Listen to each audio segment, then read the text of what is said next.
नमस्कार, आप देख रहे हैं आलो न्यूज टुडे और मैं हूं सुषमा मोरांग।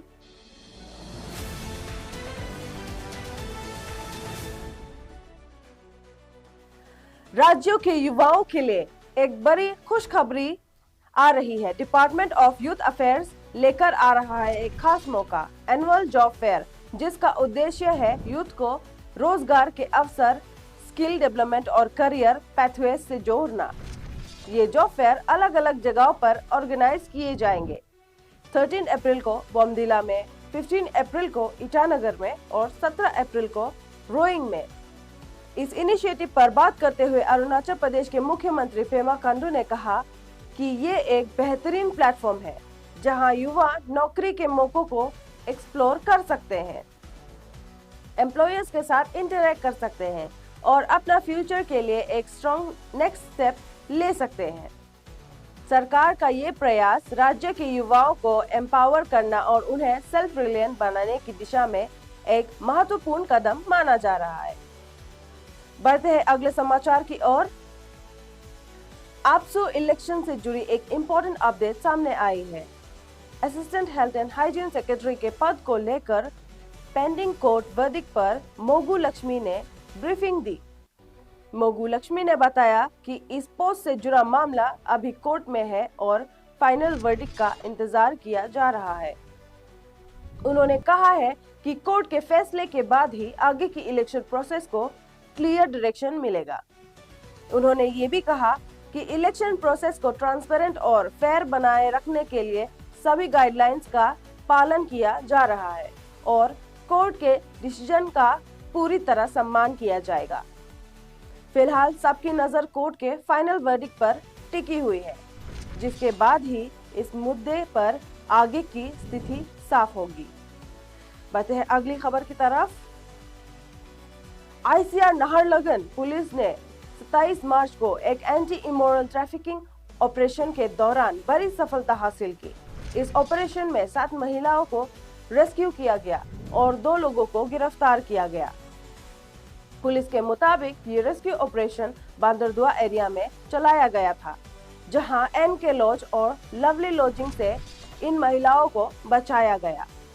यहां उन्हें एलिजिबली सेक्स वर्क के लिए एक्सप्लॉइट किया जा रहा था। गिरफ्तार किए गए आरोपियों की पहचान फरदौस अहमद, जो मोरिगांव के रहने वाले हैं, और मोइन अब्बास, जो धेमाजी असम के रहने वाले हैं। पुलिस ने दोनों आरोपियों के खिलाफ इमोरल ट्रैफिक प्रिवेंशन एक्ट 1956 के तहत केस दर्ज किया है। फिलहाल मामले की जांच जारी है और आगे की कार्रवाई की जा रही है। ये ऑपरेशन ह्यूमन ट्रैफिकिंग के खिलाफ पुलिस की सख्त कार्रवाई को दर्शाता है। बढ़ते हैं आगे। आज पार्लियामेंट में नॉर्थ ईस्ट के लोगों के खिलाफ हो रहे रेशियल डिस्क्रिमिनेशन और हैरेसमेंट का गंभीर मुद्दा उठाया गया। ये मुद्दा अरुणाचल प्रदेश के MP तापिर गाव ने उठाया। उन्होंने कहा कि देश के विभिन्न हिस्सों में नॉर्थ ईस्ट के लोगों को अक्सर भेदभाव और असुरक्षा का सामना करना पड़ता है, जो कि बहुत ही चिंताजनक है। जिसके साथ ही बेस बरुआ कमेटी की रिकमेंडेशंस को टाइम बाउंड मैनर में इम्प्लीमेंट करने पर भी जोर दिया। उन्होंने स्पष्ट कहा कि कमेटी के सुझाव पहले ही दे दिया जा चुका है, अब जरूरत है उन्हें जल्दी और प्रभावी तरीके से लागू करना। ये मुद्दा सिर्फ एक रीजन का नहीं, बल्कि पूरे देश की एकता, सम्मान और सुरक्षा से जुड़ा हुआ है। बढ़ते हैं अगले समाचार की ओर। वेस्ट एशिया में बढ़ती टेंशन्स और ग्लोबल क्रूड ऑयल प्राइसेस में लगातार बढ़ोतरी के बीच भारत सरकार ने फ्यूल प्राइसेस को स्टेबल रखने के लिए एक इम्पोर्टेंट डिसीजन लिया है। सरकार ने पेट्रोल और डीजल पर लगाने वाले विंडफॉल टैक्स यानी स्पेशल एडिशनल एक्साइज ड्यूटी में 10 रुपए पर लीटर की कमी की है।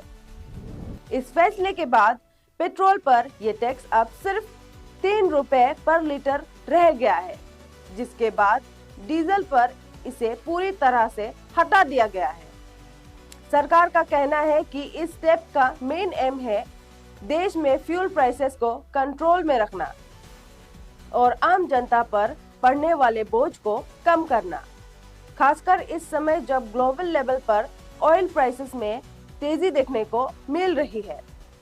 एक्सपर्ट्स के मुताबिक इस डिसीजन से मार्केट में थोड़ी स्टेबिलिटी आएगी और ट्रांसपोर्ट और डेली यूज की चीजों के दाम पर भी इसका पॉजिटिव असर पड़ सकता है। फिलहाल के लिए इतना ही। बने रहिए आलो न्यूज टुडे के साथ। धन्यवाद।